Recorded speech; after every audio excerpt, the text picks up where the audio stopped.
for tuning in to New Jersey Revolution Radio for this special broadcast from the Left Forum in New York City. A tribute to Bruce Dixon, a Chicago Black Panther and founding member of the Black Agenda Report.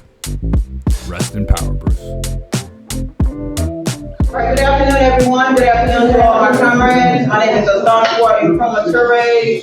I'm a dues-paying member of several organizations. That includes Black Alliance for Peace. That includes the Green Party of Philadelphia. That includes the Philadelphia Tenants Union in Philadelphia, Pennsylvania. We're here this afternoon, originally to be part of a workshop called Reparations and Its Discontent. The workshop panelists would have been myself, our beloved brother and comrade Bruce Dixon, and Pascal Robert. Pascal couldn't be here. Bruce was planning on being here, but as you all know, he joined the Ancestors Friday afternoon. So, you know, I'm a church sister's Glenn, but this ain't my thing, right? Bruce was my big brother, my friend, my comrade, and I'm probably gonna try this afternoon, but we're gonna do this, right? So, I was thinking, and I'm glad that other comrades agreed that since we didn't or couldn't have the workshop, that we would pay tribute to Bruce Dixon and the work that he did all these many years of his life, the people he influenced, the people he mentored, the people he encouraged, and things like that. And we certainly do appreciate Bruce's contribution to the struggle. Real briefly, I'll just say that regarding the workshop, Reparations and Its Discontents, I was very excited about the possibility of that workshop. Bruce and I, about 3 or 4 months ago, participated in a conference call sponsored by the Green Party, where we had a discussion about reparations. And some of you probably know that it's becoming more of a big debate, a big conversation, etc. But we were discussing that not so much people were against reparations, but there's a lot of story and history and struggle around reparations that much of the public may not be aware of. And we were going to have that discussion in this workshop. And be prepared to step on a few toes, be it as it may.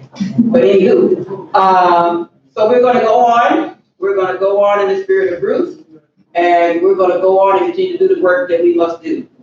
So we want to start off with some brief comments from our comrades from Black Agenda Report, Margaret Kimberly and Glenn Ford. Thank you, Asante.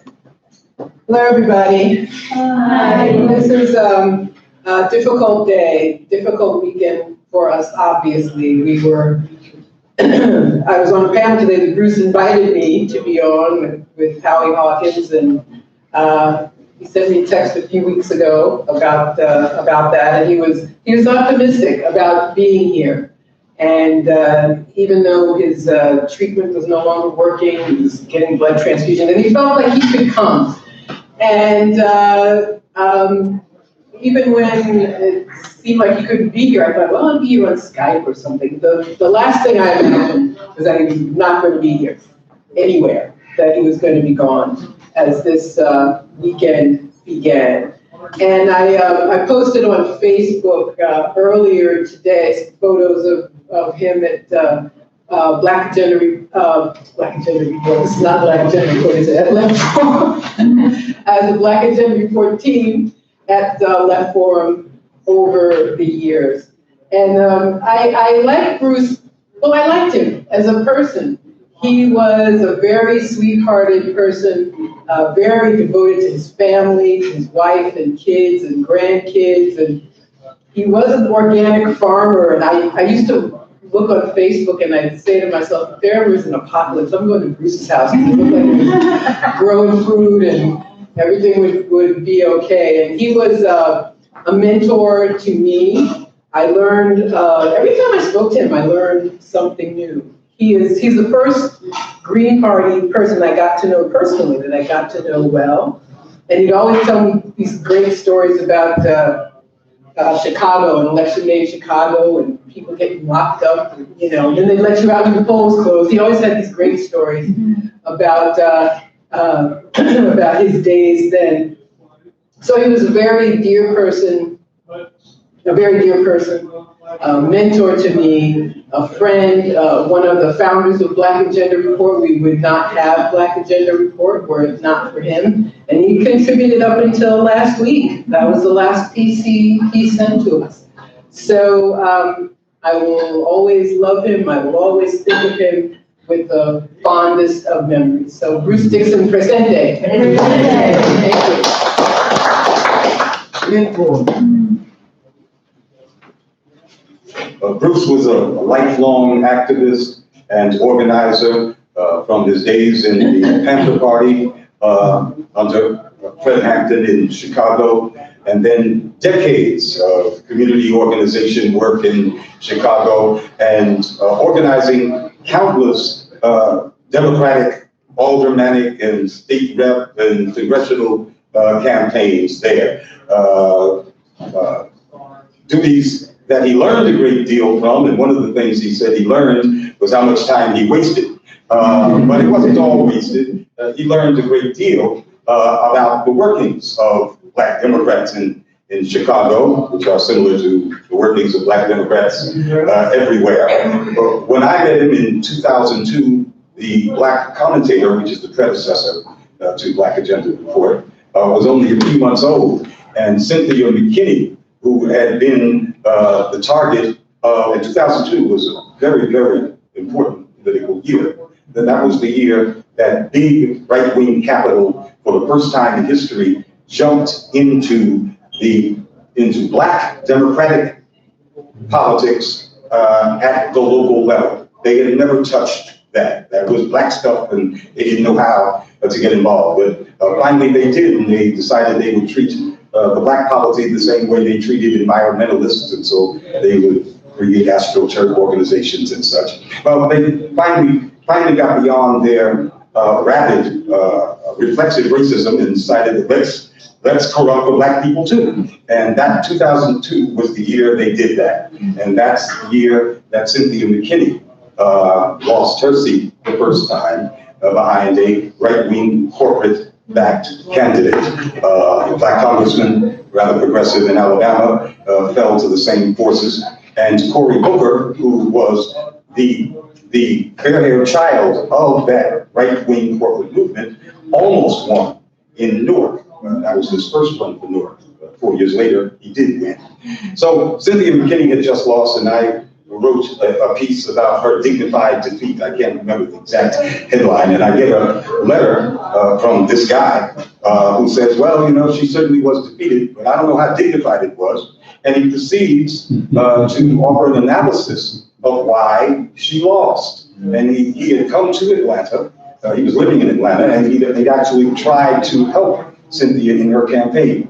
And it was a brilliant analysis, not only of Cynthia's campaign, but of the larger Black electoral and progressive politics scene. So, boom, he became a comrade with the Black Commentator immediately. We would meet Margaret under similar circumstances about 2 months later. So we decided, well, what are we going to do about this dignified or undignified defeat of Cynthia McKinney? Well, what the bourgeois media was doing was promulgating the line straight from their masters that civil rights style Black politics was old hat, and Black people were entering the middle class in such huge numbers that, as everybody knows, the more money Black people make, the more conservative they become. But in fact, many studies had already shown that that's not the case.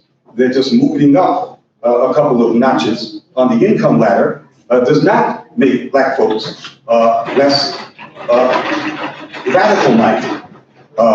So we said, well, how do we disprove that? Anyway, Bruce used or made available his in-depth understanding of how elections actually work to make it fun, to allow us at Black Commentators to do an analysis of Cynthia McKinney's defeat.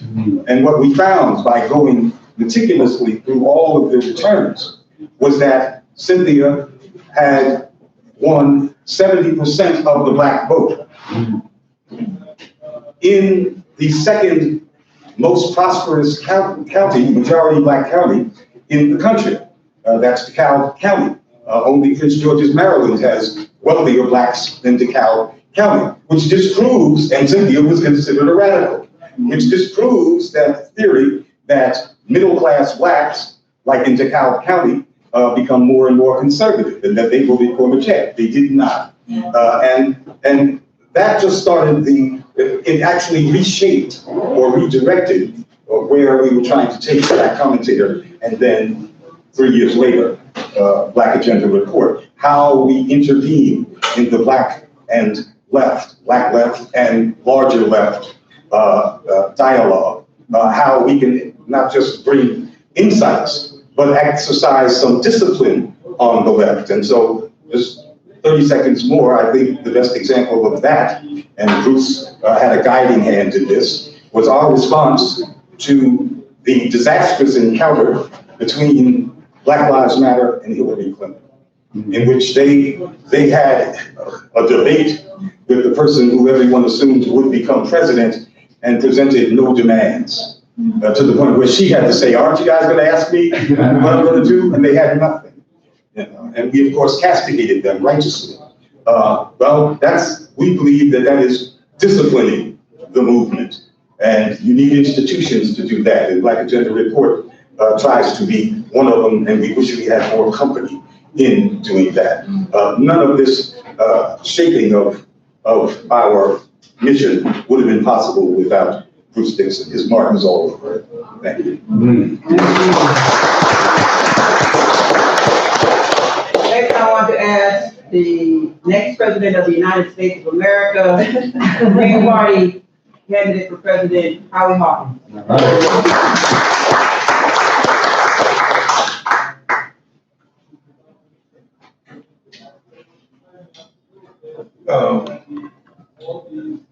It's hard because Bruce is one of my favorite people on the planet.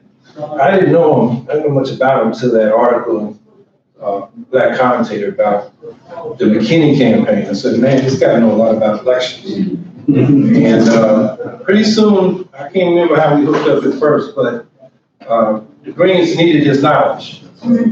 And he was spreading it.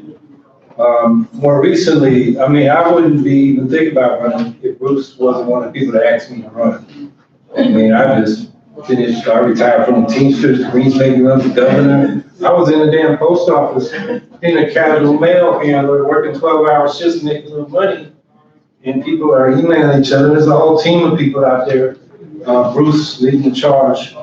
And part of the reason was we had worked together on why the left needs a membership party where you're a member, you agree to principles, you pay dues, and it's funded like we do in the labor movement. We have $6 billion in the labor movement. We don't control the unions, but there's money there. We need to do the same thing. I mean, the socialist tradition is you belong to your co-ops, your trade union, and your party. And this country hasn't had a left party like that. Socialists kind of got there, you know, in the 19-teens, 1912 up until World War I. But that was something, and we put together a PowerPoint together. He did the PowerPoint. I had wrote an article, and then he said, we got to put this in a PowerPoint and talk to people. And, you know, we were planning this workshop. I mean, it's really sudden. I mean, Bruce, when he first got sick, said, I got 10 years, and we're only about 5 years into it. So, you know, this came on sudden, and it wasn't expected. And, you know, a lot of us are going to miss him just in terms of the things that we all want to see done. And I'll tell you, I didn't know he gardened, but I'll tell you, he makes pancakes. I mean, I hadn't had pancakes a long time. I was down, stayed at his house my first campaign trip, and he made pancakes for breakfast. And they tasted so good, I tried to go to IHOP and eat pancakes. What a mistake. So I'm gonna miss his pancakes. So, you know, that I can just say, those of you that didn't know him, it's too bad you didn't, because he was really a great person in the way that, you know, Margaret was describing him. He was, you know, it was nice to meet his family. I hadn't met his wife before. And, you know, when we talk, sometimes we talk about, you know, deal with his kids and family, you know, that kind of stuff. Sometimes it's good, sometimes not so good, but it's, you know, you need to talk about it. So, you know, gonna miss him a lot. And I'm glad we just had this opportunity to remember it. Thanks. Thank you. Danny, did you have some remarks? Yes, sure.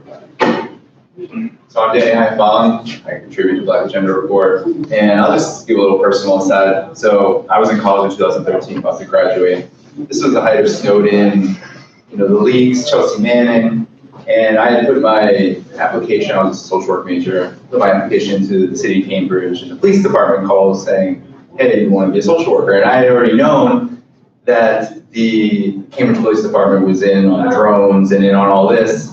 And this is before I had started running for Black Agenda Report. And I was like, what do I do? So then talking about disciplining the movement, I was young in the movement. I'd only, you know, flirted with Occupy Wall Street for a little bit and interned at a labor union. So I was raw. I didn't know jack shit. So I emailed him because I had been reading Black Agenda Report voraciously. I was like, oh, like, these guys know what they're talking about. So I emailed him. I knew he had a union background. I knew, you know, he talked all about the Black Panther Party's roots after, you know, a lot of Black veterans from World War II, that kind of thing, and how the Black Panther Party really emerged from that history. So I emailed him and said, what do I do? And unlike others who I knew who were saying, you're COINTELPRO, you're this, you're that, you're a cop, you want to be a cop. Like, I had people who just completely cut off communication with me. He just said straight up, look, I have family who did that. I had family who went to the military who never left. It changes you. And I was like, that's all I needed to hear. and you know, that was that. So Bruce Dixon just had such a relationship to the people that I think we're all going to miss. I know we have Black Agenda Report, are really going to miss his technical expertise, his organizing expertise. That stuff is really difficult to find in this period of crisis and reaction. So, so I love the guy, and yeah, it was a horrible thing to hear, but I know that we'll carry the struggle forward.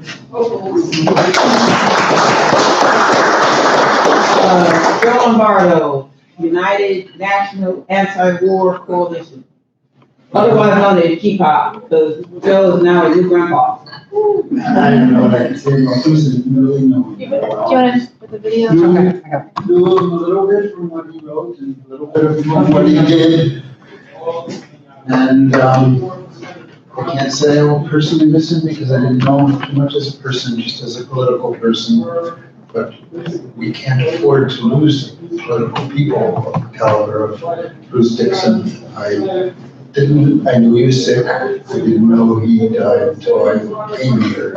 And really, I think it did all of us. It was just a hard thing to hear.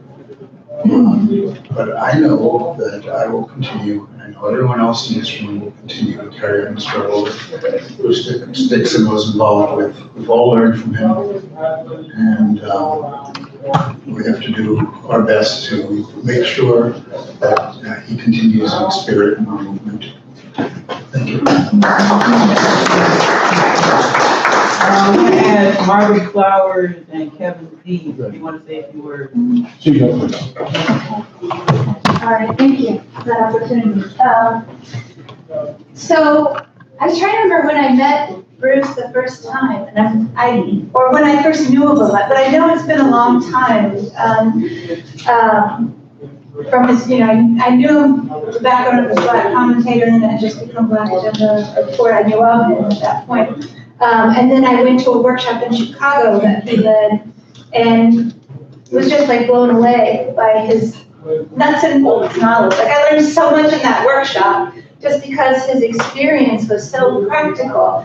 And I just remember him giving me advice like, oh, well, we just go down to the courthouse and we sign everybody who's coming out of there up for the Green Party because, you know, they're all, you know, that's our people, our audience, you know. And I was like, wow, that makes so much sense. But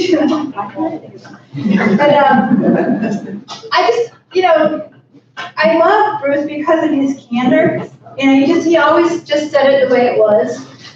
And his humor And his kindness, anytime that I called him, he never was like, oh, I'm busy, get out of here. It was all, he talked to you, right? And same thing, answering emails.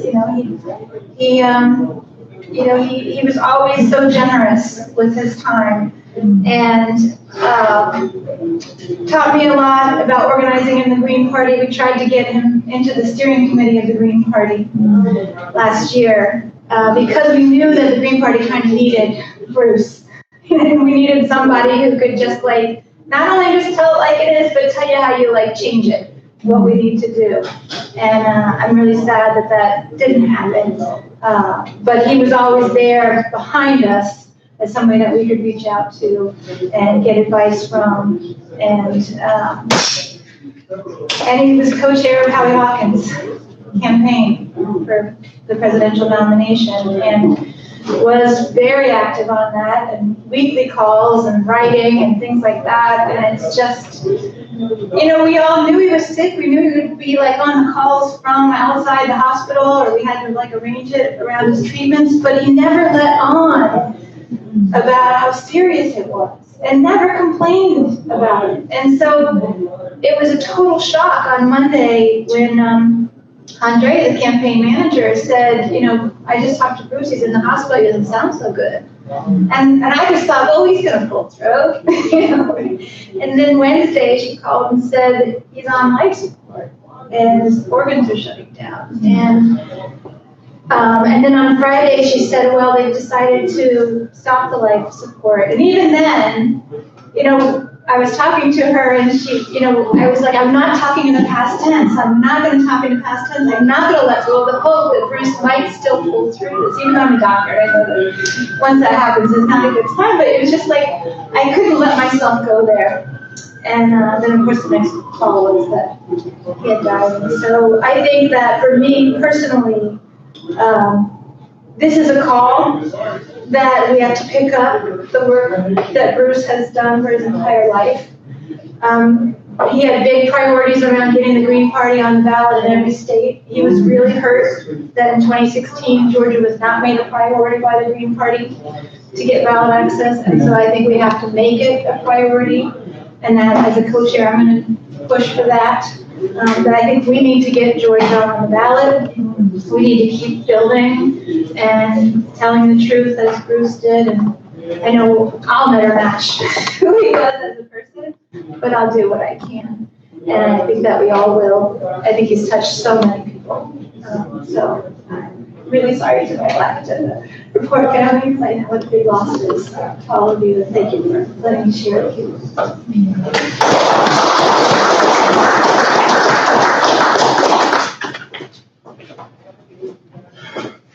Well, I think we were all very lucky that Bruce Dixon was in our lives. I was on a conference call with him for the Howie Hawkins campaign the last week, and we were so pleased to see him at the call. So it was Zoom calls, we could see him. And the fact that he was there made us hope that things were getting better. But then, as Marty said, we had news after news of the situation going in that direction. And when the news came that we lost him, it was devastating to all of us. And we're so glad we can be here together. People understand that. Bruce really brought together some amazing, long-term, deep skills from his own personal history. Not only as a poor person growing up in Chicago, but then as a high school and college kid, active in politics, active in electoral politics, movement politics, issue-based, understanding, and then taking all that together as he moved to Georgia and started to write with you all. And Black Gender Report became the fantastic publication it is today. He brought together all that information and did some political analysis that no one else could do. And that changed the thinking of people who read it. I think about his article early in the last presidential campaign where he described Bernie Sanders as a sheepdog. Yep. A sheepdog for the Democratic Party. Yep. And his job was to keep people in the Democratic Party. Sanders' job was to keep people in the Democratic Party. And he said it so clearly. And then I remember people quoting it, sometimes giving Bruce credit, sometimes not. Because it was a brilliant analysis. And we're going to miss his commentary in this 2020 election. Because I'm sure he brings some clarity to that as well. And in the Green Party, you know, what I loved about Bruce, and what people also hated about Bruce, that's how it often is, and so much about ourselves, our love and hate, our strength and weakness are often the same, was that he was a truth teller. Some people love truth tellers because they want to hear the truth. Other people don't want to hear the truth. They can't handle the truth. But Bruce told it anyway. And there are a lot of Bernie Sanders people pissed off about that sheepdog stuff. They didn't like that. If the Green Party had listened to Bruce and his agenda of concerns, we would be a viable political party. And one of the great disappointments in my life was that the Green Party rejected Bruce as a steering committee member. This is a supreme political analyst, political organizer, political activist, and the Green Party rejected him and elected someone with no political skill, no history. It showed me how much work we have to do. So even in that defeat, and what's great about that defeat from Bruce's perspective, he didn't turn around and leave the room. He recommitted. Yep. He recommitted to the Green Party. They rejected him. He didn't say, I'm leaving. He said, we need a viable Green Party. I'm going to do what I can to make it viable. That's the kind of organizer I love. A truth teller who knows he is right. He knows the people who rejected him are rejected for their own personal reasons. They want to keep the Green Party small. They can control it as small. They want to be a big fish in a small pond. They don't want a big party. That's what Bruce wants, and what I want, and how we want. We all want a serious political party that wins thousands of elections. And that's what Bruce wanted as well. And he didn't give up. And the fact that he was on our conference call in the last week of his life for the Hawkins campaign shows incredible commitment. Incredible commitment. And I know from talking to you, and that's how Bruce was. He worked, I think he wrote to me and said, he worked till every day he stood, and when he was lying down, he kept working then too. And so Bruce is someone we are going to miss. He's someone we can't replace, but we can all do our best to follow his lead. And what we can say, rest in power, Bruce Dixon. I want to add to that one of the kind of play arguments I had with Bruce a few years ago was about paying dues. Now, I've never been opposed to paying dues. You know, I'm 62 years old. I've been in an organization since I was 18, and every organization I've ever been a member of, we had to pay dues. If you were unemployed, you paid $1. If you had a little bit of a job, you paid $1.50. Whatever it was, right? So when Bruce was raising that issue about paying dues, it didn't offend me. I wasn't resistant to it because I grew up in the movement having to pay dues, right? But I appreciate him bringing it up again and again and again, because for all the things we say we want this movement to do, we have to take political and financial responsibility for our movement and our organizations. And that means that when our movement or our organizations have difficulties, we need to step up.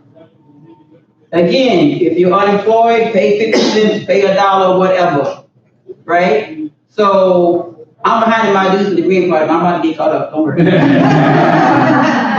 I do want to say that Kevin Zeese and Margaret Flowers remind me again of our political and financial responsibility to our movement.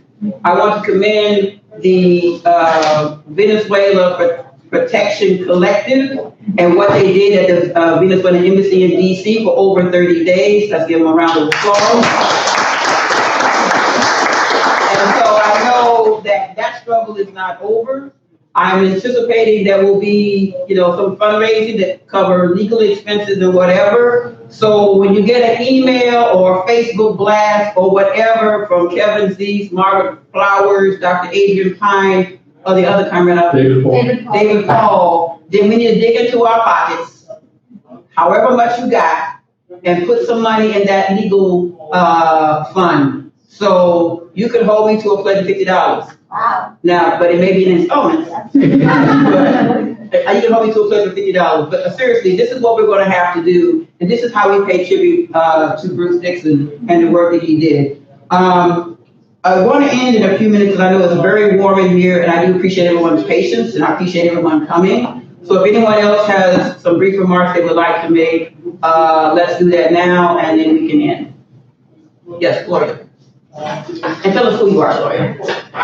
Gloria Matera, one of the co-chairs along with Margaret of the National Steering Committee and co-chair out here of the Green Party in New York. And so, no, I of course knew of Bruce before I knew Bruce. And I got to meet him some years ago. But I guess Bruce and I and Howie were on a panel last year at that forum. So it's kind of hard. Bruce is not here again. You know, a lot of what we talked about was the Green Party becoming a dues-paying organization. We were one of the first here in New York to do that. We learned a lot from Bruce about how to do that. And the other way I really knew Bruce was when he was we were together working on the Stop Baraka campaign. Where Bruce really, the truth is Bruce was ill then too. And I think saying the same thing that people are saying right now, working in the Hawkins campaign, you didn't really know it, you didn't complain about it, you just said, well, I'm going into the hospital and I'm going to do this bone marrow thing, and so I got to be isolated, but I could be on my phone and I could be on the computer, and that was just amazing, the work he put in there. And the other thing, which I think is not something that's typical on the left, because we get so entrenched in our positions, is that Bruce was always, we sparred on some things, not so much about being on the different side of the issue, but maybe the tactics. But it was always comradely, it was always principled. And what I loved about Bruce is and then we could sit and talk about his garden and his kids and his grandkids. And he asked me about my son, because there was a human element always that Bruce brought to the debate, whether you were on the same side or not. And he didn't forget that you were a person with family, and there were other aspects of you besides the political argument or the political comradeship that you were in. And he didn't let you forget that he was a person, because he always brought in about his kids or about his garden. And so he will be sorely missed, whether we always agreed or not. He was an important person, not just in the Green Party, but in the movement. I know for Black Agenda Report, for the Hawkins campaign, that is really a big loss in terms of what he would continue to bring to it, and he won't. So I'm hoping that we'll continue that work together.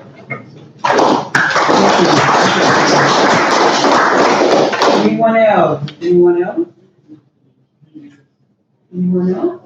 Well, I could say very briefly, as a person, I didn't know him. I had seen him talk, I never spoke with him directly, but just as a reader of Black Commentator and Black Agenda Report, I mean, I appreciate so much what I read from you all, and also from Bruce. It was just always, I always knew when I had a chance to read something of his, that it was going to be a nugget of brilliance, cogent thinking, original good thinking, clearly expressed and to the point. And that was just something that I just really appreciated. I'm sure many people who he never knew and who were not personally connected, but it's a really broad reach that I think that he had. And so if you all ever think that you don't reach people, then it's good to know that you actually are. Thank you, Julie. Yes.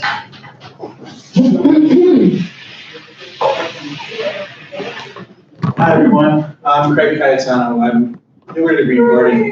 3 years now in the Green Party. I stepped up as a national delegate last year, and when we were voting for steering committee, I was doing a lot of research on Bruce and reading his articles, and we were in support of him in New Jersey, and I was I wish he would have been elected, but we had some stuff recently in New Jersey, and I reached out to Bruce, took some advice. This was before our national convention, or state convention, I should say, and what he said to me propelled me to step up, and now I'm one of the co-chairs of New Jersey.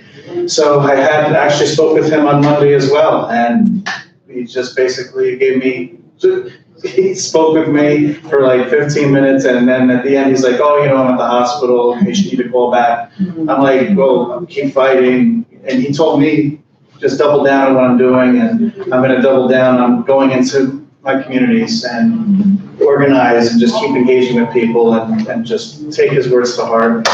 I just am so gracious that he was able to take my call and just inspire me to do what I'm doing. I'm just gonna keep going. That's it. Thanks, everyone. Thank you. Anyone else want to share? And I appreciate everyone being here and everyone's faces under tight here. So I do appreciate it. So anyone else? Anyone else?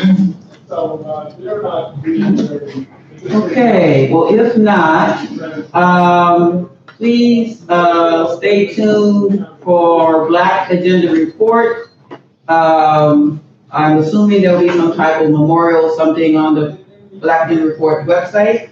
Also, I'm assuming there'll be some information on how to send condolences to Bruce's family, right? Okay. So also, at some point, I want to make sure that we stay in contact with Kevin Zeese and Margaret Flowers and the Venezuelan Protection Collective. I know I didn't say that right, but you know what I'm saying. But let's stay in contact with them and be prepared to make donations to the Legal Defense Fund. So that's going to be important too. And let's stay organized, let's stay in contact, and let's organize and fight to win. All right, so unless anyone else has something else to share, I think we should close this out. Yes, Howard? There'll be a memorial service for Bruce in Atlanta on next Saturday. People will be down there. Can we know what time? You know what time and where? I don't know that yet. Okay. Well, someone between you and Black Agenda Report can connect everybody soon. ASAP, yeah. If we can just find out if it's morning or afternoon, we can figure out travel out. As soon as anybody finds out. Okay. Well, whoever, as soon as you find out those details, please share on all the social media so we can plan accordingly. All right. Thank you. Well, I guess that you have to be quiet. So, and if anyone else has anything else you want to share, let's put it out, okay? All right. Bruce Dixon.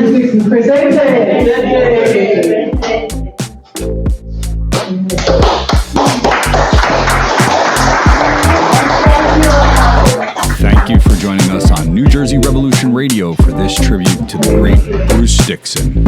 Rest in power.